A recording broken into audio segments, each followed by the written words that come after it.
Hello दोस्तों, जय श्री राम। आप सबका मेरे YouTube channel ignition classes Bijnor में स्वागत है। तो आज मैथ सेकंड की इस वीडियो में मैं लेके आया हूं डिटरमिनेंट के कुछ नेक्स्ट टॉपिक्स। मींस आज हम बात करेंगे क्रैमर रूल्स के ऊपर कि क्रैमर रूल्स क्या होता है, क्रैमर रूल को हम कहां पे अप्लाई करते हैं, इक्वेशंस हमारे पास कितने तरीके की होती हैं, टाइप्स ऑफ इक्वेशंस, और हम कौन सी इक्वेशन में क्रैमर रूल का यूज करेंगे। इससे पहले वीडियोस में मैंने आपको डिटरमिनेंट के बारे में बताया कि डिटरमिनेंट क्या होता है, डिटरमिनेंट को सॉल्व करने के कौन कौन से तरीके हैं। जैसे मैंने आपको समझाया कि एक्सपेंशन मेथड क्या होता है, प्रॉपर्टीज की यूज क्या होता है, क्या प्रॉपर्टीज की मदद से हम कैसे डिटरमिनेंट को सॉल्व करते हैं। कुछ मैंने प्रूफ वाले क्वेश्चंस कराए आपको कि हम कैसे प्रूफ करेंगे अगर हमें कोई डिटरमिनेंट दिया जाए। आज हम आगे बढ़ते हैं और बात करते हैं क्रैमर रूल के ऊपर। क्रैमर रूल क्या होता है, ठीक है। तो चलिए वीडियो को स्टार्ट करते हैं। तो आज हम बात कर रहे हैं डिटरमिनेंट। बच्चों, डिटरमिनेंट का ही टॉपिक है क्या, क्रैमर रूल। यानी कि डिटरमिनेंट को सॉल्व करने का एक तरीका होता है क्रैमर रूल। क्रैमर रूल क्या है, किसने दिया? एक मैथमेटिशियन थे, कौन? जिसका नाम था क्रैमर।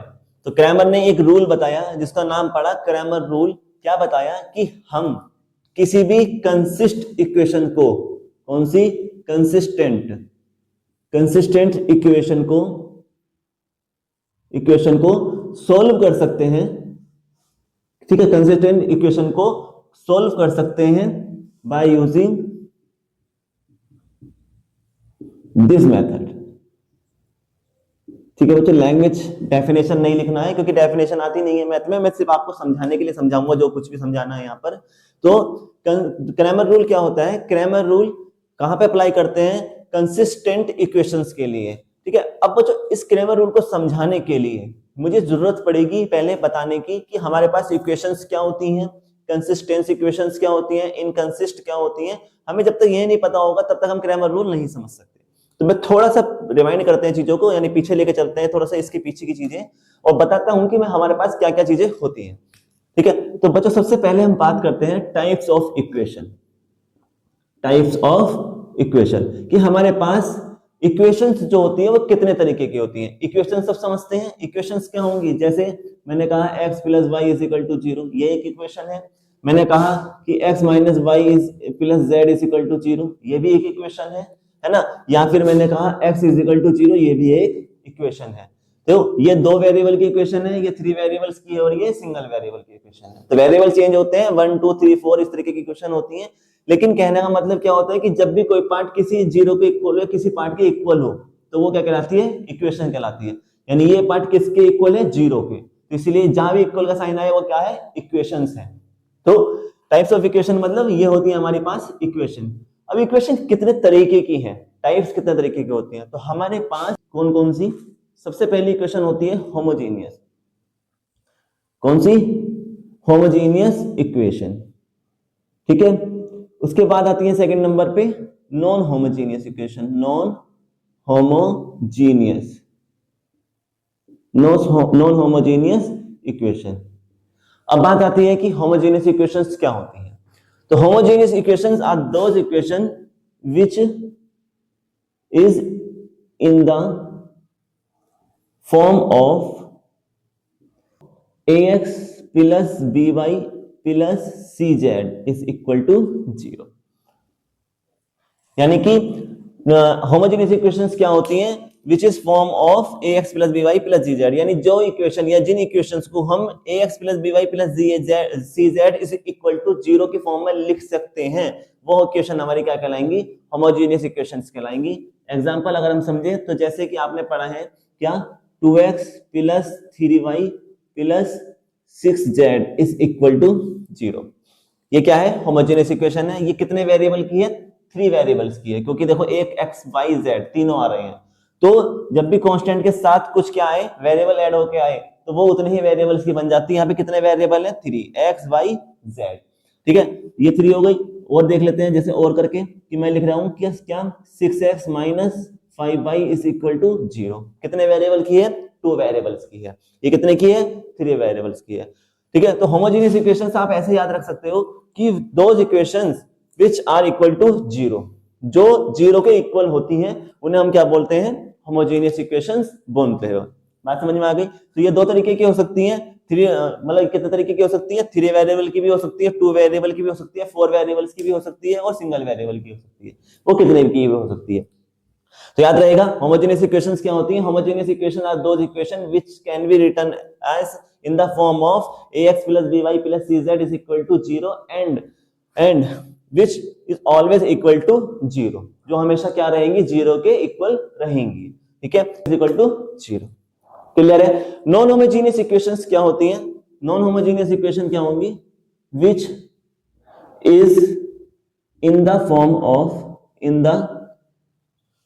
of किसकी फॉर्म में होती हैं, ax plus by plus cz plus d is equal to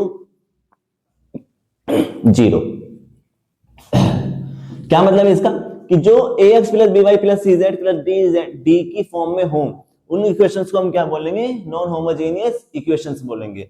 बच्चों इसका मतलब क्या होगा, ध्यान से अगर मैं इसको लिखना चाहूं, एग्जांपल अगर बनाता हूं तो क्या होगा, जैसे मैंने लिया 2x plus 3y plus 5z plus 6 is equal to 0। तो दैट मीन्स इसका मतलब क्या होगा कि इसको मैं कैसे लिख सकता हूं, 2x plus 3y plus 5z is equal to 6 की दर्जा के कैसा हो जाएगा, माइनस का हो गया, ठीक है। या फिर इक्वेशंस फिर कैसे हो सकती हैं, या फिर किस फॉर्म में होंगी कि 2x plus y plus 3z is equal to 6, इस तरीके से। तो those equations which are not equal to 0, जो 0 के इक्वल्स ना हो, वो इक्वेशंस क्या कहलाएंगे, हमारी नॉन होमोजेनियस इक्वेशंस कहलाएंगे। बात समझ रहे हो, डिफरेंस समझ रहे हो, डिफरेंस क्या बताना चाह रहा हूं। इसमें कोई ज्यादा रॉकेट साइंस नहीं होता है कि मुझे बहुत कुछ वाइड समझाना है आपको, मुझे सिर्फ आपको यह बताना है कि इक्वेशंस क्या होती हैं, ताकि जब क्वेश्चन आए और उसमें अगर लिखा हुआ जाए कि सॉल्व करो दिस होमोजेनियस इक्वेशन, तो आपको वर्ड पता होना चाहिए ये कि है क्या, ठीक है, होमोजेनियस इक्वेशन होती क्या है ये हमें पता होना चाहिए। तो होमोजेनियस इक्वेशन तो वो होती है जो 0 के इक्वल होती है हमेशा, और किस फॉर्म में लिखते हैं, ax by प्लस cz। इसमें कांस्टेंट नहीं होता है, ऐसा समझ सकते हो, इसमें कांस्टेंट नहीं होता है।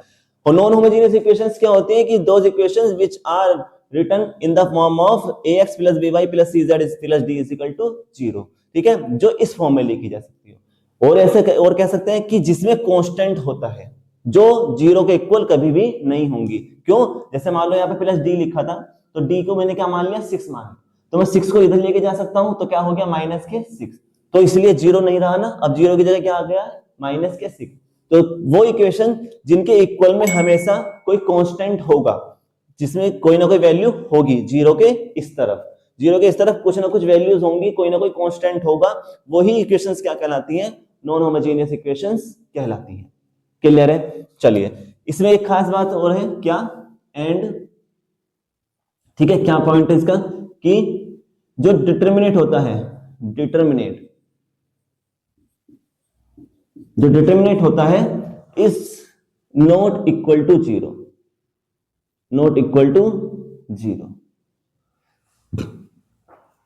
मींस जो नॉन होमोजेनियस इक्वेशंस होती है उनका जो डिटर्मिनेट होता है ये कभी भी 0 नहीं होता। क्लियर है। तो हमें दो चीजें इसमें याद रखनी है, क्या याद रखनी है, होमोजेनियस इक्वेशन और नॉन होमोजेनियस इक्वेशन में, कि एक तो हमें यह पता होना चाहिए कि होमोजेनियस इक्वेशंस क्या होती हैं, जिसको हम लिख सकते हैं इस फॉर्म में, और दूसरी चीज याद रखते हैं कि ये 0 के इक्वल नहीं होगी। नॉन होमोजेनियस इक्वेशन क्या होती है, जो इस फॉर्म में लिखी जा सकती है और जो कभी भी 0 के इक्वल होती है, और ये कभी भी 0 के इक्वल नहीं होगी, ठीक है।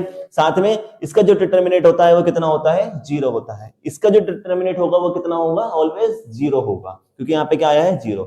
इसका डिटरमिनेंट 0 होता है, इसका डिटरमिनेंट 0 नहीं होता है। बात समझ में आ गई है। ये डिटरमिनेंट 0 होता है नहीं होता है, इसका क्या फायदा होगा अभी मैं समझाऊंगा आगे कि कैसे इसका यूज करेंगे। आई होप क्लियर हुआ होगा। आगे बढ़े। तो हमने बात करी किस किस की भी, homogeneous equations, non homogeneous equation, ठीक है बच्चों। अब आगे बढ़ते हैं कि ये टाइप्स ऑफ इक्वेशन में कौन सी आती हैं। मैंने सब एक साथ इसलिए नहीं लिखी थी, मैं धीरे धीरे करके आपको बताऊंगा पार्ट्स में, तो चीजें याद हो जाती हैं, ठीक है। तो अब पहले नंबर पे हो गई है, दूसरे नंबर पे हो गया हमारा नॉन होमोजेनियस, थर्ड नंबर पे है कंसिस्टेंट इक्वेशन, और नंबर फोर्थ पे है इनकंसिस्टेंट इक्वेशंस। कंसिस्टेंट इक्वेशंस क्या होती हैं, वो कंसिस्टेंट इक्वेशंस वो इक्वेशंस होती हैं जिनके पास कितने सॉल्यूशंस होते हैं,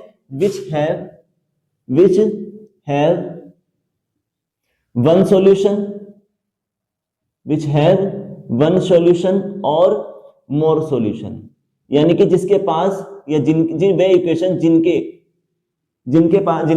या तो कम से कम एक सॉल्यूशन होगा या फिर एक से ज्यादा सॉल्यूशन होते हैं, तो उन इक्वेशंस को क्या बोलते हैं? कंसिस्टेंट इक्वेशंस बोलते हैं, जिसे आम भाषा में कंसिस्ट बोलते हैं। ठीक है, तो कंसिस्टेंस इक्वेशंस क्या होती हैं कि वो इक्वेशन जिनका कम से कम एक सॉल्यूशन आएगा या फिर एक से ज्यादा सॉल्यूशंस आएगा। जैसे आपने बचपन से करते आ रहे हैं कि हम x = 0 है तो वो क्या है? एक ही सॉल्यूशन है, तो वो भी क्या है? कंसिस्ट इक्वेशन है, कंसिस्टेंट है। और अगर मान लेते हैं x = 0 भी आया है और x = -1 आया है, तो दैट टाइप ऑफ इक्वेशन क्या कहलाएंगे? फिर भी कंसिस्ट इक्वेशंस कहलाएंगे।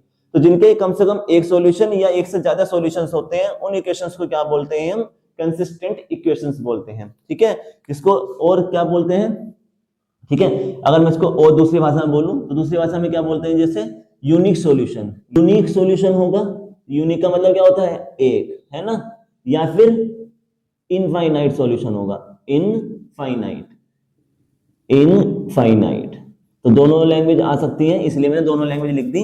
कुछ भी बोल सकते हैं पेपर में, क्वेश्चंस कैसे आएंगे अभी हम समझेंगे। तो कंसिस्टेंट इक्वेशंस क्या होती हैं? Those equation which have a unique solution और इनफाइनाइट सॉल्यूशन, यानी कि कम से कम एक सॉल्यूशन या फिर एक से ज्यादा सॉल्यूशन।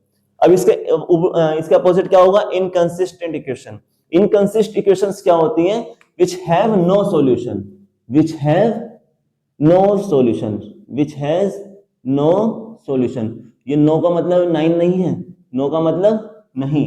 ठीक है, तो which has no solution, जिसका कोई सॉल्यूशन नहीं होगा, उसे हम क्या बोलेंगे? इनकंसिस्ट इक्वेशंस बोलेंगे। इन सबको मैं क्वेश्चंस कराऊंगा तो आप समझ जाएंगे कि क्या मतलब है। तो आप फिलहाल इतना याद रखेंगे, हमने 4 टाइप के इक्वेशंस को याद किया है। कौन कौन सी होती हैं? होमोजेनियस, नॉन होमोजेनियस, कंसिस्ट और इनकंसिस्ट। होमोजेनियस जो 0 के इक्वल होती है, नॉन होमोजेनियस जो 0 के इक्वल नहीं होती है, जिनका डिटरमिनेंट 0 नहीं होता है। कंसिस्ट क्या होती है? जिसका एक सॉल्यूशन होता है या एक से ज्यादा सॉल्यूशन होता है, यानी यूनिक सॉल्यूशन और इनफाइनाइट सॉल्यूशन। इनकंसिस्ट क्या होती है? जिसमें नो सॉल्यूशन, जिनका कोई सॉल्यूशन नहीं होता है, वो क्या कहलाती है? इनकंसिस्ट इक्वेशन कहलाती है। ठीक है, आई होप समझ में आया है।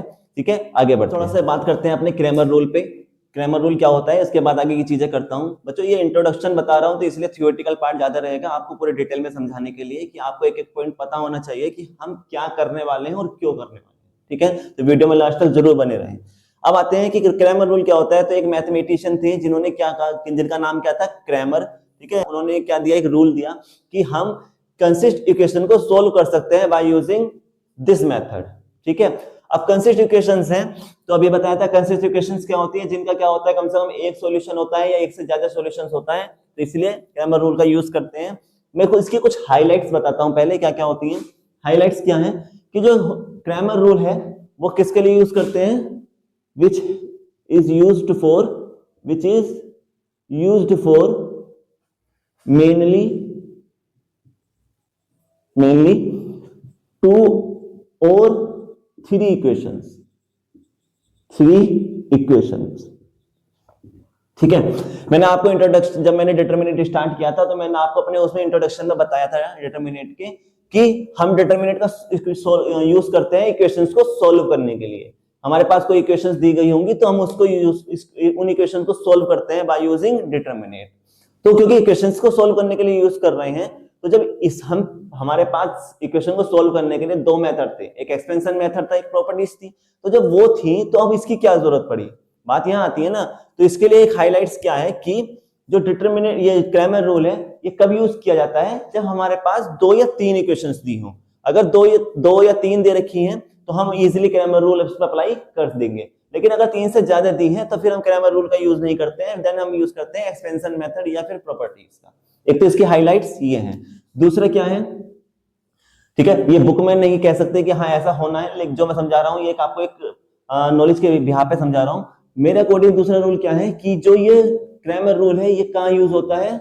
नॉन होमोजेनियस के लिए, नॉन होमोजेनियस के लिए। लेकिन ऐसा नहीं है कि नॉन होमोजेनियस बोला है तो क्रैमर रूल जो है वो होमोजेनियस पे अप्लाई नहीं होगा, अप्लाई हो जाएगा होमोजेनियस पे। Non homogeneous and some case of homogeneous. ठीक है, मैं यहां लिख देता हूं वरना कंट्रोवर्सी हो जाएगी और कमेंट आएगी कि सर आपने कैसे बोल दिया, ये तो नहीं हो सकता, गलत पढ़ा रहे हैं। गलत नहीं पढ़ा रहा हूं, प्रैक्टिकली प्रूफ है, आप चेक कर लेना और मैं क्वेश्चंस भी कराऊंगा। जो क्रैमर रूल है वो मैक्सिमम जो यूज किया जाता है वो किसके लिए यूज किया जाता है, नॉन होमोजीनियस इक्वेशंस के लिए यूज किया जाता है, ठीक है। लेकिन ऐसा नहीं है कि हम होमोजीनियस इसको अप्लाई नहीं कर सकते हैं, उसके भी क्वेश्चंस कुछ कराऊंगा। लेकिन याद रखना कि जो क्रैमर रूल है वो बेसिकली किसके लिए बनाया गया है, किसको सोल्व करने के लिए बनाया गया है, नॉन होमोजीनियस इक्वेशन। कौन सी होती है नॉन होमोजीनियस इक्वेशन, जैसे ax plus by plus cz plus d is equal to 0, जो इस फॉर्म में लिखी हो, ठीक है। जैसे इसका एग्जांपल देखते हैं तो क्या बनता है, जैसे मैंने लिखा 2x plus y plus 6z is equal to 9, ये इसका एग्जांपल है। तो आपको याद होगा जब मैंने आपको क्वेश्चंस कराए हैं डिटरमिनेट के एक्सपेंशन मेथड पे और प्रॉपर्टीज पे, तो जितनी भी इक्वेशंस सोल्व कराई थी वो इक्वेशंस कैसे लिखी हुई थी, 2x plus 6y is equal to 0, 3x is plus 7y is equal to 0। Check करना आप कि एक्सपेंशन मेथड और प्रॉपर्टीज के जितने भी क्वेश्चंस होंगे, आप बुक में चेक करना, एक्सरसाइज में चेक करना, उन सब में इक्वल में क्या लिखा है, 0 लिखा है। यानी ये कौन सी इक्वेशंस है हमारे पास, होमोजीनियस इक्वेशंस है। कौन सी इक्वेशन है, होमोजीनियस इक्वेशंस है। तो डिटरमिनेट जो सिंपल डिटरमिनेट है जिसको एक्सपेंशन मेथड से सॉल्व करते हैं या फिर जो हम प्रॉपर्टी से सॉल्व करते हैं, वो किसके लिए करते हैं, होमोजीनियस इक्वेशंस के लिए करते हैं। क्रैमर रूल क्यों बनाया गया था, क्योंकि क्रैमर इस मेथड से हम जो है नॉन होमोजीनियस इक्वेशन को सोल्व नहीं कर पा रहे थे। क्यों, क्योंकि इसके सामने जो है ना इक्वल के सामने ये क्या लिखा है, 9 लिखा है। यानी नॉन होमोजीनियस इक्वेशंस में क्या होता है, इक्वल के सामने कोई कांस्टेंट होता है, 0 नहीं होता है, कुछ कांस्टेंट होता है, और उस कांस्टेंट को सोल्व करने का इसमें कोई रास्ता नहीं था। इसीलिए क्रैमर रूल बनाया गया। क्यों कि होमोजीनियस इक्वेशन को सोल्व करने के लिए हमारे पास सिंपल मेथड है, एक्सपेंशन मेथड है, भाई प्रॉपर्टीज है, लेकिन इनको भी तो सोल्व करना है ना, जिनके इक्वल में कोई ना कोई वैल्यू लिखी है, कोई कांस्टेंट लिखा है। तो इसीलिए नॉन होमोजीनियस को सोल्व करने के लिए बनाया गया क्रैमर रूल, ठीक है बच्चों। तो ये बेसिक है क्या कि क्यों यूज कर रहे हैं, मैंने ये बताया है, और कैसे यूज कर रहे हैं वो बताया है, ठीक है। एक हाईलाइट और बताता हूं, कितने हाईलाइट्स हो गए हैं, 1 2। हाईलाइट का मतलब note, important point. Third point क्या है कि क्रैमर रूल जो है, क्रैमर रूल में क्या होता है कि जो डिटरमिनेट है वो नॉट इक्वल टू 0 होता है। जो डिटरमिनेट है वो नॉट इक्वल टू 0 होता है। उसका कारण क्या है, क्योंकि देखो जो हमने इससे पहले क्वेश्चंस किए थे हमने, वो कौन से थे, होमोजीनियस इक्वेशन के, यानी 2x plus 3y is equal to 0। तो इस केस में क्या होता था, क्योंकि इक्वल टू 0 है तो इसका डिटरमिनेट क्या आता था, 0, ठीक है। मैक्सिमम टाइम क्या आएगा, 0 ही आएगा। क्यों, क्योंकि ये क्या है, होमोजीनियस इक्वेशन है। लेकिन यहां देखो, यहाँ पे क्या है, कुछ कांस्टेंट लिखा है, कुछ वैल्यूज लिखी है, तो इसीलिए जो क्या होता है, ये जो डिटरमिनेट होता है इस केस में क्रैमर रूल के लिए क्या होता है, नॉट इक्वल टू 0 होता है। या अभी मैंने नॉन होमोजीनियस इक्वेशंस बताई थी, तो मैंने नॉन होमोजीनियस इक्वेशन में क्या बताया था कि इसका जो डिटरमिनेट होता है वो क्या होता है, 0 के बराबर नहीं होता है। बात समझ में आ गई। तो ये कुछ इंपॉर्टेंट पॉइंट्स हो गए। अब हम बात करेंगे कि क्रैमर रूल होता क्या है, ठीक है। तो क्रैमर रूल जो है, क्रैमर रूल को कैसे सोल्व करेंगे, बात करते हैं। जैसे मान लेते हैं लेट, मैं एग्जांपल से समझाता हूं, लेट क्रैमर रूल को करने का तरीका कैसे समझते हैं, देखो ध्यान से समझना। सबसे पहले क्या होता है कि मान लेते हैं कि कोई हमें इक्वेशंस दी गई है, जैसे हमें इक्वेशन दी गई है 2x प्लस 3y, चलो इसको तो मैं रफ कर देता हूं, तो अब समझते हैं। तो मैंने जैसे एग्जांपल ले रहा हूं कि लेट, मैंने मान लिया कि हमारे पास दो इक्वेशंस है, 2x plus 3y plus 6z is equal to 2, और यहां लिख दिया मैंने x plus 5y plus 7z equal to 3। मेरे पास कोई इक्वेशन नंबर 1 है और इक्वेशन नंबर 2 है। इस तरीके से हमें पेपर में इक्वेशन दी जाएगी। कौन सी इक्वेशन है, नॉन होमोजीनियस इक्वेशन है। क्यों, क्योंकि इसके इक्वल में क्या है, कांस्टेंट वैल्यूज हैं। जब भी कांस्टेंट वैल्यूज होंगी तो दैट मींस इक्वेशंस कहलाएंगे। अब देखो सोल्व करने का तरीका क्या होता है। सबसे पहला पॉइंट क्या होता है कि जो भी इक्वेशंस दी गई हैं उन इक्वेशंस को क्या कर लो, राइट कर लो in the form of determinant, यानी डिटरमिनेट के फॉर्म में इनको लिख लेते हैं। राइट इन, सबसे पहले क्या पॉइंट है, right in the determinate form,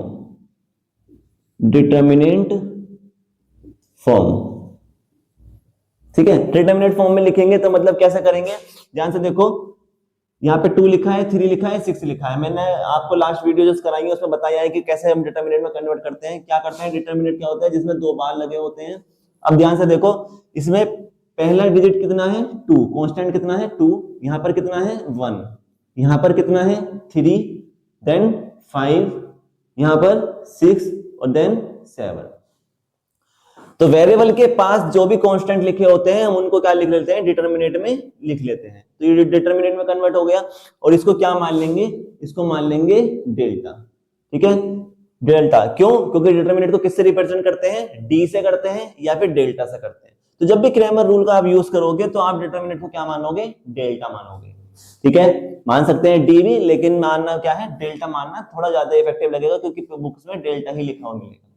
second point क्या करते हैं हम सेकंड पॉइंट क्या करेंगे, मैं पॉइंट समझा रहा हूं बिल्कुल लाइन टू लाइन कि क्या क्या करना है। सेकंड पॉइंट में हम करेंगे सोल्व द डिटरमिनेट।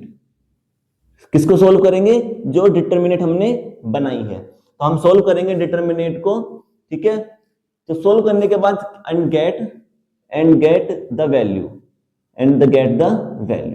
तो अब जो ये डिटरमिनेट दी गई है इसको सोल्व करेंगे। सोल्व करना मैंने आपको सिखाया है कि आपके पास एक्सपेंशन मेथड है, प्रॉपर्टीज है, तो आप जो भी यहाँ पे यूज हो रहा होगा उसकी जरिए से आप डिटरमिनेट को सोल्व कर सकते हैं। तो एक्सपेंशन मेथड लगाएंगे और डिटरमिनेट की वैल्यू ले लेंगे जो भी हमें यहाँ से आएगी। मान लेते हैं डिटरमिनेट सोल्व होकर कितना आ गया है, 56 आ गया है। ठीक है बच्चों, ये लेट किया है मैंने सोल्व नहीं किया है कभी आपको सर आपने वैल्यूज गलत ले ली है, सिर्फ मैंने आपको एक एग्जांपल में बताया है। उसके बाद थर्ड पॉइंट हम क्या लिखेंगे, थर्ड पॉइंट में लिखेंगे find the delta one. Delta का मतलब डिटरमिनेट और 1। ठीक है, इसका क्या मतलब है ये समझते हैं। एंड गेट द वैल्यू, यानी कि डेल्टा 1 को फाइंड आउट करेंगे, उसकी वैल्यू उसको निकालेंगे। कैसे, अब देखो ध्यान से, ये डेल्टा मेरा क्या है, डिटरमिनेट है। साथ में देखो यहाँ पे 2 वेरिएबल दिए गए हैं, कांस्टेंट दिए गए हैं 2 और 3। तो क्या होगा कि जो इक्वल टू के जो सामने जो भी कांस्टेंट दिए गए हैं इनको मैं अगर डिटरमिनेट में कन्वर्ट करूं तो इस तरीके से लिख सकता हूं 2 और 3। भाई बच्चों मैंने इधर जो इक्वल टू के लेफ्ट साइड में लिखा है इसको मैंने डिटरमिनेट में कन्वर्ट किया तो क्या आया था ये, यानी वेरिएबल के मल्टीप्लाई में जो भी कांस्टेंट लिखे हैं उनको मैंने यहाँ लिखा है। तो ये वेरिएबल x था, x के बराबर में क्या लिखा है 2, तो 2 आया। y के साथ क्या है 3 और z के साथ क्या है 6। इसी तरीके से x के साथ क्या था 1, y के साथ 5 और z के साथ 7। दैट मींस अब इसी तरीके से इधर की तरफ जो इक्वल टू के राइट साइड है ये भी तो क्या है, नंबर्स है ना, तो इसको भी डिटरमिनेट में कन्वर्ट कर सकता हूं। तो मैं अगर इसको कन्वर्ट करूंगा तो क्या आएगा 2 और ये 3 हो गया। डेल्टा 1 का मतलब क्या होता है कि जो आपने ये जो डिटरमिनेट बनाई है किसकी, कांस्टेंट्स की, जो राइट साइड में है उसको पुट कर दो कहां पर, पुराने वाले डेल्टा में जो आपने बनाया है। तो क्या करेंगे हम, डेल्टा 1 कैसे निकालेंगे, डेल्टा 1 निकालने का तरीका क्या होगा कि डेल्टा 1 का मतलब यह है कि क्या मतलब है कि जो आपकी फर्स्ट कॉलम है, क्या ध्यान से सुनना, जो फर्स्ट कॉलम है जैसे कौन सा है, ये जो फर्स्ट कॉलम है इसको रिप्लेस कर दो किसके साथ, इसके साथ जो कांस्टेंट है। तो कांस्टेंट क्या थे हमारे 2 और 3, तो 2 का तो 2 है, इत्तेफाक से 2 ही रह गया यहाँ पर, और 1 की जगह कितना हो जाएगा 3, चेंज हो गया। और बाकी सबको ऐसे उतार दो, हो गया। मैंने क्या किया, जो डेल्टा 1 था यानी जो फर्स्ट कॉलम था उसको चेंज किया है किससे, वेरिएबल कांस्टेंट से, जो मेरे कांस्टेंट है। तो यहाँ पे कांस्टेंट की मैंने डिटरमिनेट बना रखी थी, उसको कहां रख दिया, यहाँ पर, चेंज हो गया। ये डिटरमिनेट और ये डिटरमिनेट अलग हो गया। अब इसकी वैल्यू को हम फाइंड आउट करेंगे जो भी हमारी आएगी। मान लेते हैं कितनी आ गई है 28, मान लेते हैं, मानने में कुछ नहीं जा रहा। ठीक है, थर्ड के बाद फोर्थ पॉइंट क्या होगा इसी तरीके से कि अब फाइंड करेंगे क्या, डेल्टा 2 का मतलब क्या है कि इसी तरीके से हम डेल्टा 2 निकालेंगे। डेल्टा 2 अब समझ गए होंगे आप। 1 का मतलब क्या था कि हमने पहला वाला कॉलम चेंज किया है, फर्स्ट कॉलम चेंज किया है। 2 का मतलब क्या है, सेकंड कॉलम चेंज करेंगे। तो सेकंड कॉलम चेंज करेंगे तो फर्स्ट तो ऐसे रहेंगे, तो 2 भी ऐसे रहेगा और 1 भी। सेकंड कॉलम कौन सा है, 3 और 5, तो 3 की जगह क्या आएगा 2 और 5 की जगह 3, चेंज हो गया। और यहाँ पे आ जाएगा 6 और 7 ऐसे ही। इसी तरीके से इसको सोल्व करेंगे और मान लेते हैं कि वैल्यू कितनी आ गई है इसकी 56, मान लेते हैं, कोई दिक्कत नहीं है। ओके, सही है। अब आते हैं फिर नंबर 5 पर। क्या, अब दोबारा से क्या करेंगे, फाइंड करेंगे क्या, डेल्टा 3। डेल्टा 3। अब आपके समझ में आया होगा कि क्या करने वाले हैं, डेल्टा 3 कैसे निकालेंगे, कि अब पहला और सेकंड रो कॉलम तो ऐसे रहेगा, तो इसको ऐसे उतार देंगे हम, और जो ये थर्ड कॉलम है इसको किससे बदल देंगे, कांस्टेंट से, जो हमारे पास कांस्टेंट है। तो इसकी जगह पे क्या आ जाएगा, ये कांस्टेंट, तो 6 की जगह क्या आएगा 2, और 7 की जगह क्या आएगा 3। चेंज हो गए कांस्टेंट्स, ठीक है। इसी तरीके से अब इसकी वैल्यू को क्या निकाल लेंगे, मान लेते हैं कितनी आ गई, ये भी 28 आया है, ठीक है। लेट कर रहा हूं ताकि आप कंफ्यूज ना हो, बात समझ में आ गई। तो डेल्टा कैसे निकलता है, जो इक्वल टू के लेफ्ट साइड में जितने भी वेरिएबल कांस्टेंट्स हैं उससे जो डिटरमिनेंट बनती है उससे निकालेंगे। डेल्टा 1 क्या होगा कि जो ये कांस्टेंट दिए गए थे राइट साइड में, इन राइट साइड के जो कांस्टेंट है इनको कहां रख दो, कॉलम 1 में। तो मैंने कॉलम 1 में रखा, तो ये बन गई मेरी डेल्टा 1। डेल्टा 2 क्या होता है कि जो आपके कांस्टेंट है वो कहां रख दो, कॉलम 2 में। तो कॉलम 2 हमारा 3 5 था, यहाँ पे क्या हो गया 2 3, इसकी जगह पर रख दिया मैंने, बदल दिया। डेल्टा 3 का मतलब क्या है कि जो कांस्टेंट दिए गए हैं उन्हें कहां रख दो, थर्ड कॉलम में। तो देखो फर्स्ट ऐसी रहा, सेकंड भी ऐसी रहा, और थर्ड को मैंने क्या कर दिया, बदल दिया। और इसको सोल्व कर दो by the use of extension method. तो यहां से हमें डेल्टा 1 डेल्टा 2 डेल्टा 3 निकल गए। अब एक मन में सवाल उठ रहा होगा, क्वेश्चन आया होगा आपके, अराइज हुआ होगा कि सर हमने डेल्टा 1 2 और 3 क्यों निकाले, और कितने निकालने हैं, 4 निकालने हैं, 5 निकालने हैं, 2 निकालने हैं, कैसे पता चलेगा। तो बच्चों याद रखेंगे कि जो आपको इक्वेशंस दी गई हैं, ठीक है, तो इक्वेशन में जितने वेरिएबल्स होंगे आपको उतने ही डेल्टा निकालने हैं, इसको काउंट नहीं करते। तो जितने वेरिएबल दिए गए हैं उतने ही हमें डेल्टा 1 डेल्टा 2 निकालने हैं। जैसे यहाँ पे कितने वेरिएबल दिए गए थे, एक्स वाई जेड, कितने वेरिएबल हैं, 3 वेरिएबल्स हैं। तो यहाँ पे हम 3 निकाल लेंगे, 1 2 3, इसको काउंट नहीं करेंगे, ये तो हमारा बेसिक है, इसकी मदद से बाकी निकालते हैं। तो यहाँ पे देखेंगे कितने वेरिएबल हैं, 3 वेरिएबल्स हैं, तो इसलिए हम कितने निकाल लेंगे, 1 2 3। अगर यहाँ पे 2 वेरिएबल होते एक्स और वाई, तो कितने डेल्टा निकालते हैं हम, 1 और 2। यहाँ पे मान लेते हैं 4 वेरिएबल है, एक्स वाई जेड और ए, तो कितने डेल्टा निकलेंगे, 4, 1 2 3 4। क्लियर है, बात समझ में आ गई। तो जितने वेरिएबल्स होते हैं हम उतने ही क्या निकालते हैं, डेल्टास को निकालते हैं, डिटरमिनेंट को निकालते हैं स्टूडेंट्स। तो यहां से हमें डेल्टा 1 डेल्टा 2 डेल्टा 3 निकालना है। तो ये हमारा प्रोसेस है नंबर 5, और उसके बाद आता है नंबर 6 पे। नंबर 6 में क्या होता है कि find the values of variables of given variables, जो भी वेरिएबल्स दिए होंगे हम उनकी क्या निकालेंगे, वैल्यूज निकालेंगे, यानी आंसर निकालेंगे। भाई मैंने ये इतना लंबा प्रोसेस क्यों किया, आप सोचने वाली बात है, क्यों किया है कि मैं ये दोनों इक्वेशन को सोल्व करना चाहता था ना। तो जब इक्वेशन को सोल्व करना चाहता हूं तो क्या होता है, सोल्व करने से मुझे x की, y की, z की वैल्यू मिलेंगी ना, सिंपल सी बात है। हम जब भी इक्वेशन सोल्व करते थे 2x + 3 लिखा है, 3y = 0, और 3x + 6y = 0 लिखा है मान लेते हैं। तो इन दोनों इक्वेशन को जब हम सोल्व करते थे तो क्यों करते थे, हमें x की और y की वैल्यू पता चलती थी ना इससे। तो वही चीज मैं यहाँ पे कर रहा हूँ कि मैंने इतना लंबा प्रोसेस क्यों किया, ताकि मुझे ये इक्वेशन सोल्व हो जाए, मुझे पता चल जाए x क्या है, y क्या है और z क्या है। तो अब यहाँ पे हम आंसर निकालते हैं क्या, कि find the values of the given variables. Given variable क्यों लिखा, कि जितने वेरिएबल दिए होंगे उन सबकी वैल्यूज निकालनी है।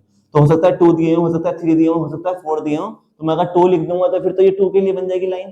तो इसलिए मैंने क्या लिखा है, गिवन वेरिएबल। गिवन वेरिएबल का मतलब जितने भी वेरिएबल इक्वेशन में दिए होंगे आप सबको क्या निकालनी है, उनकी वैल्यूज निकालनी है। तो हम x की वैल्यू कैसे निकालें, डेल्टा 1 अपॉन डेल्टा, ठीक है। तो x की वैल्यू कैसे निकाल लेंगे, डेल्टा 1 अपॉन डेल्टा। y = कैसे निकाल लेंगे, डेल्टा 2 अपॉन डेल्टा। और z की वैल्यू कैसे निकाल लेंगे, delta 3 upon delta.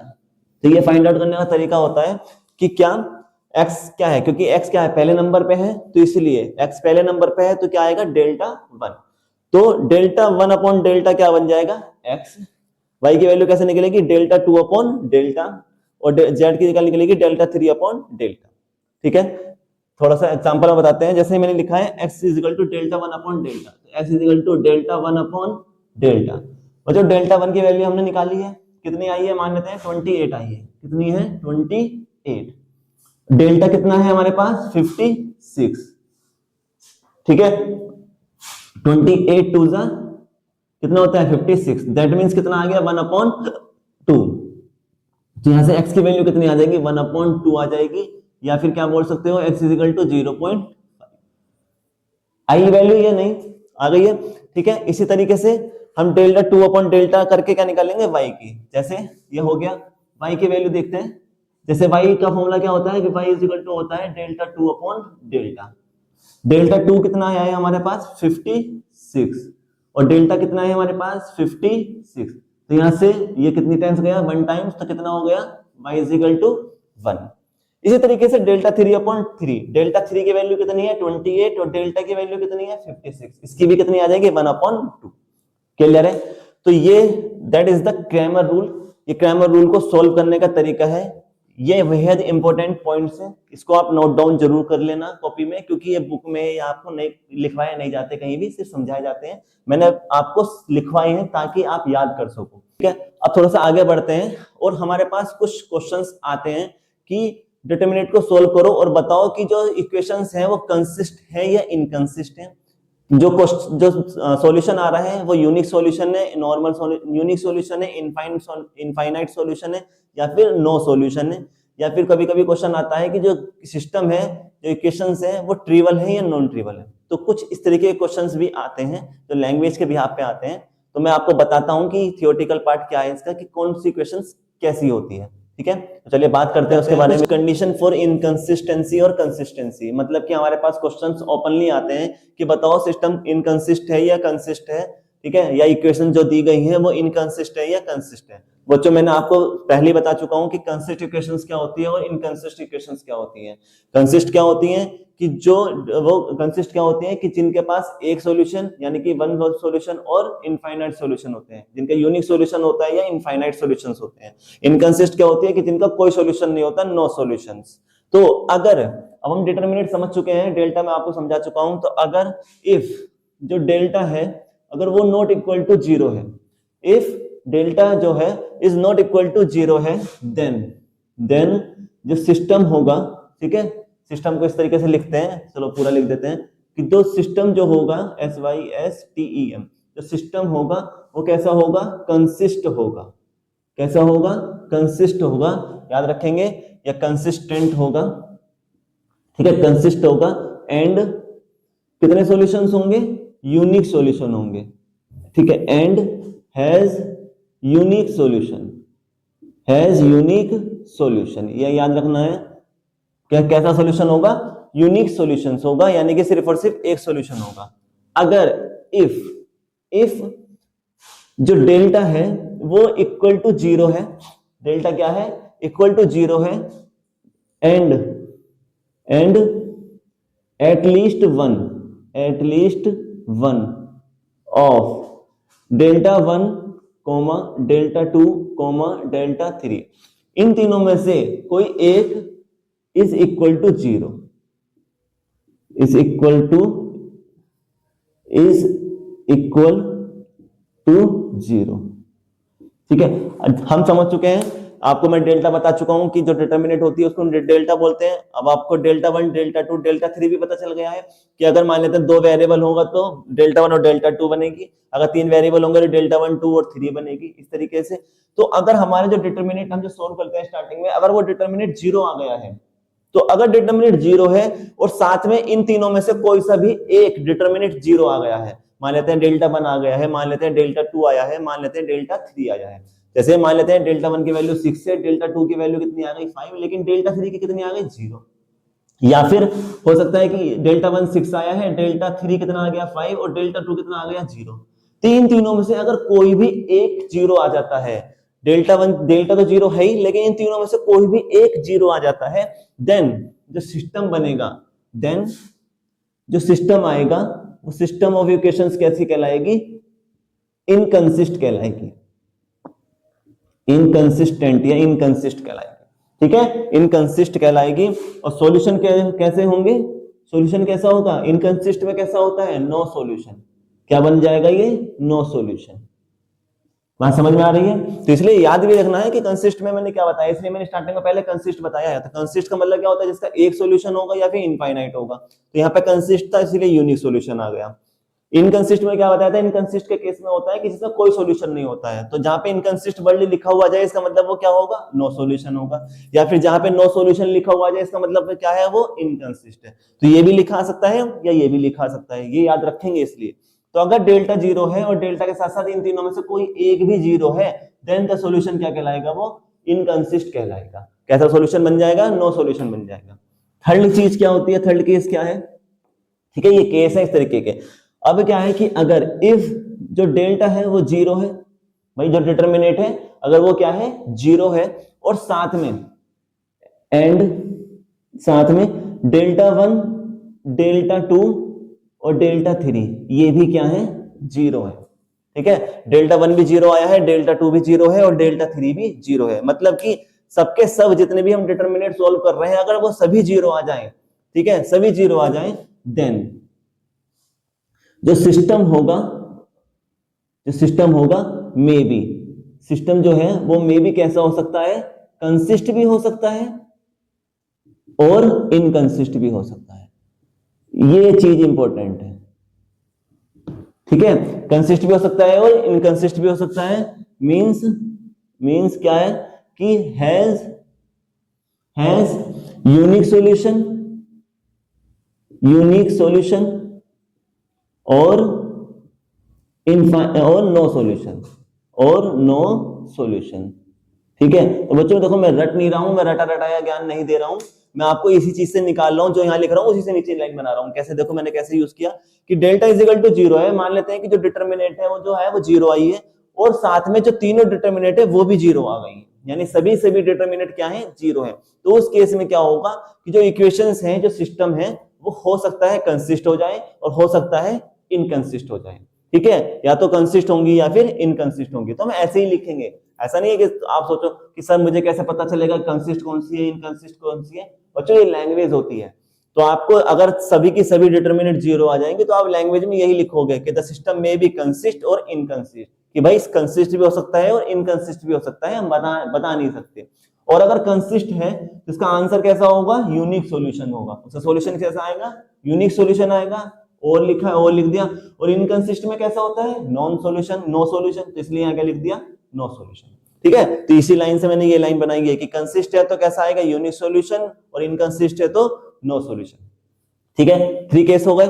Fourth case में क्या कहता है कि अगर इफ जो सिस्टम्स दिए हैं, सिस्टम यहां पे किसको कह रहे हैं? सिस्टम कह रहे हैं लाइंस को। इफ जो लाइंस दी हैं या जो इक्वेशंस दी हैं, चलो लाइंस लिख देता हूं कि जो लाइन, क्योंकि इक्वेशन की लाइंस ही होती हैं, तो जो लाइंस दी गई हैं आर पैरेलल, या जो सिस्टम दिया गया है वो कैसा है? पैरेलल है, देन द सिस्टम इज कैसा हो जाएगा? इनकंसिस्ट हो जाएगा। कैसा हो जाएगा? इनकंसिस्ट हो जाएगा। इसमें कोई सोचने वाली बात ही नहीं आएगी, ना ही हमें उसको सॉल्यूशन सॉल्व करना है। अब एग्जांपल देखते हैं। देखो एग्जांपल कैसा होता है कि पहले जैसे मान लेते हैं कि आपके पास कोई इक्वेशन है, कितनी, आपको कोई, यहां लिख देता हूं, यहां पे इक्वेशन दी गई है, मान लेते हैं आपको कि 2x प्लस 3y प्लस, चलो 2x plus 3y is equal to 6। ये कोई इक्वेशन दी गई है, नॉन होमोजेनियस इक्वेशन। मान लेते हैं कोई दूसरी इक्वेशन आपको दी गई है, कितनी? x प्लस 3y, नहीं, मान लेते हैं कितनी दी गई है? 4x plus 6y is equal to 12। ठीक है, ये हमारे पास दो इक्वेशन है, 2x plus 3y is equal to 6, 4x plus 6y is equal to 12। अब मुझे ध्यान से देखो, अगर ये इक्वेशन कौन सी है? 1, और ये इक्वेशन कैसी है? 2। मैं इस इक्वेशन में से 2 कॉमन ले रहा हूं। कौन सी में से? सेकंड इक्वेशन में से। तो सेकंड इक्वेशन में जब 2 कॉमन लूंगा तो क्या आएगा? ये कॉमन का मतलब क्या होता है कि जो नंबर से आप कॉमन ले रहे हो उसी से डिवाइड कर दो। तो मैं इस पूरी इक्वेशन को किससे डिवाइड कर दूं? 2 से। तो 2 से डिवाइड कर रहा हूं, तो 2 से 2 करूंगा तो कितना आएगा? 2 2 जा 4, 2x आ गया, प्लस 2 3 जा 6, तो 3y आ गया, इज इक्वल टू 2 6 जा 12। तो अगर ध्यान से देखो तो ये जो इक्वेशन है और ये जो इक्वेशन दी गई है, इक्वेशन 1 और जो इक्वेशन लास्ट आई है, क्या ये दोनों इक्वेशन देखने में एक जैसी नहीं है? एक जैसी है ना। तो जब ये दोनों इक्वेशन एक जैसी होती हैं, देन वो केस बन जाता है पैरेलल का। यानी जब इक्वेशन एक जैसी हो, यानी किसी नंबर से मल्टीप्लाई कर दो या किसी नंबर को कॉमन ले लो और वो पूरी इक्वेशन क्या हो जाए? एक जैसी बन जाए, तो ये केस बनता है पैरेलल का। अगर कुछ इस तरीके की इक्वेशन आपको दिखाई दे जाएंगी, देन सिस्टम क्या कहलाएगा? उसका इनकंसिस्ट कहलाएगा। सिस्टम्स क्या कहलाएगा? इनकंसिस्ट कहलाएगा। और आपको पता है कि इनकंसिस्ट है तो इसका मतलब सॉल्यूशंस कैसा होगा? उसका नो सॉल्यूशन होगा। क्लियर है? आई होप समझ में आया होगा। अब लास्ट पॉइंट आता है, इसका लास्ट कंडीशन आती है क्या? कि इफ वी हैव इक्वेशन या इक्वेशंस, अगर हमारे पास इक्वेशंस हैं ऑफ टू वेरिएबल, ठीक है, ये सिर्फ और ये केस किसके लिए एप्लीकेबल है, सिर्फ और सिर्फ दो वेरिएबल वाली इक्वेशंस के लिए। If we have a equation of two variable then क्या होता है कि a1 upon a2 is not equal to b1 upon b2। अगर ऐसा केस हो रहा है तो ये कहलाएगा कंसिस्टेंट का, जब दोनों आपस में क्या ना हो, बराबर ना हो। और अगर a1 upon a2 is equal to b1 upon b2 is equal to c1 upon c2, ठीक है, और ये क्या है, नॉट इक्वल टू 0। अगर कुछ ऐसा केस बन रहा है तो ये क्या कहलाएगा, इनकंसिस्ट कहलाएगा।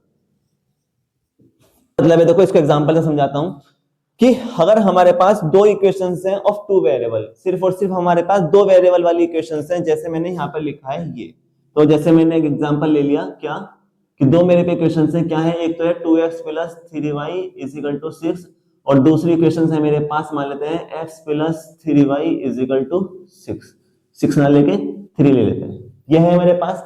तो बच्चों ये जो a1 a2 है, b1 b2 है, ये क्या है, ये इक्वेशंस होती हैं। मैंने आपको बताया था इक्वेशन किस फॉर्म में लिखते हैं हम, इसके क्रैमर रूल के लिए नॉन होमोजेनियस किस फॉर्म में लिखते हैं, ax plus by plus c is equal to 0, अगर कांस्टेंट ले रहे हैं तो, या फिर कांस्टेंट को कहां रख सकते हैं, हम इसके सामने भी रख सकते हैं, इज इक्वल टू c, इस तरीके से।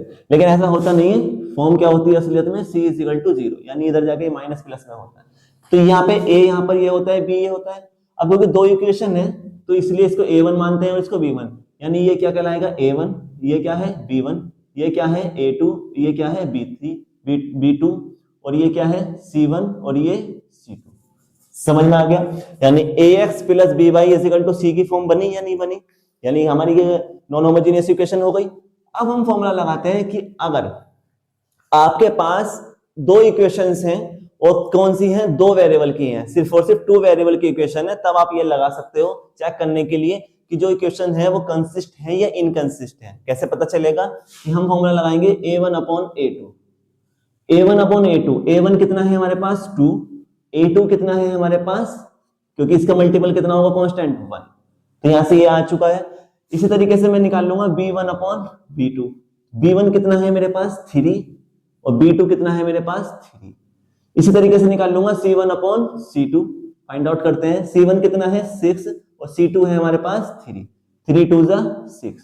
अब देखो बच्चों क्या हुआ, क्या a1 upon a2, a1 upon a2 कितना है हमारे पास, a1 अपॉन a2 कितना है is equal to b1 upon b2। मैं फॉर्मूला लगा रहा हूं, a1 कितना है हमारे पास 2, ठीक है, और b1 b2 हमारे पास 3 1 जा 3, कितना हो गया 1, ऐसा है, ठीक है, और ये कितना हो गया 3 2 जा 6 equal to c1 upon c2 भी रख दिया मैंने हैंड टू हैंड, और c1 c2 कितना आया है 2।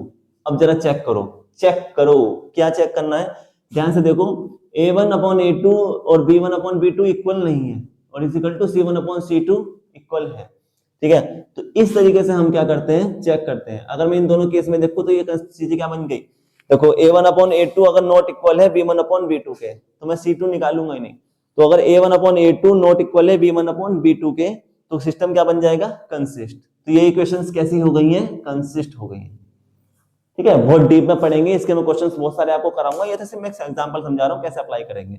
तो अगर आपके पास दो इक्वेशंस हैं और सिर्फ टू वेरिएबल की हैं जैसे ये लिखी हैं, तो आप फॉर्मूला लगा सकते हो डायरेक्ट ये कि अगर a1 अपॉन a2 कर दें और b1 अपॉन b2 कर दें और अगर ये दोनों आपस में बराबर नहीं आते हैं तो सिस्टम कैसा हो जाएगा, कंसिस्टेंट हो जाएगा, यानी उससे कितने सॉल्यूशन होंगे, यूनिक। अगर a1 अपॉन a2 और b1 अपॉन b2 बराबर आ गए हैं लेकिन अगर वो c1 अपॉन c2 के बराबर नहीं है, देन वो सिस्टम क्या कहलाएगा, इनकंसिस्ट कहलाएगा। उसके सॉल्यूशन कितने होंगे, 9 सॉल्यूशन, ठीक है बच्चों। तो ये हमारा सॉल्यूशन, ये हमारा तरीके हैं कि हम कैसे क्वेश्चन को सॉल्व करेंगे, इनके बिहाफ पे आपके क्वेश्चंस आएंगे। तो आज मैंने आपको समझाया कि डिटरमिनेट में क्रैमर रूल्स क्या होते हैं, क्रैमर रूल को हम कैसे यूज करते हैं, कहां पर यूज करते हैं और किन इक्वेशंस के लिए यूज करते हैं। क्रैमर रूल को सोल्व करने का तरीका हमने पढ़ा कि क्रैमर रूल को कैसे सोल्व करते हैं, और साथ ही मैंने आपको बताया कि हमारे पास कुछ अलग से क्वेश्चंस आते हैं जिसे हम बोलते हैं कंसिस्टेंसी और इनकंसिस्टेंसी को चेक करने के लिए कि कौन सी इक्वेशंस कंसिस्ट होगी और कौन सी इक्वेशन इनकंसिस्ट होगी, उसको कैसे पता लगाएं। तो आपको वीडियो पसंद आई है और कंटेंट अच्छा लगा है तो वीडियो को लाइक करेंगे, शेयर करेंगे अपने फ्रेंड्स में, और चैनल को सब्सक्राइब जरूर करना, साथ ही बेल आइकन प्रेस करना ताकि आने वाली वीडियोस आप तक पहुंच सके। तो नेक्स्ट वीडियो में हम मिलेंगे। नेक्स्ट वीडियो में मैं आपको कराऊंगा क्रैमर रूल्स के क्वेश्चंस। जितने भी आज हमने कॉन्सेप्ट पढ़े हैं इन सब कॉन्सेप्ट पे हम नेक्स्ट वीडियो में क्वेश्चंस करेंगे, तो नेक्स्ट वीडियो देखना ना भूलें। ठीक है, मिलते हैं नेक्स्ट वीडियो में। जय हिंद।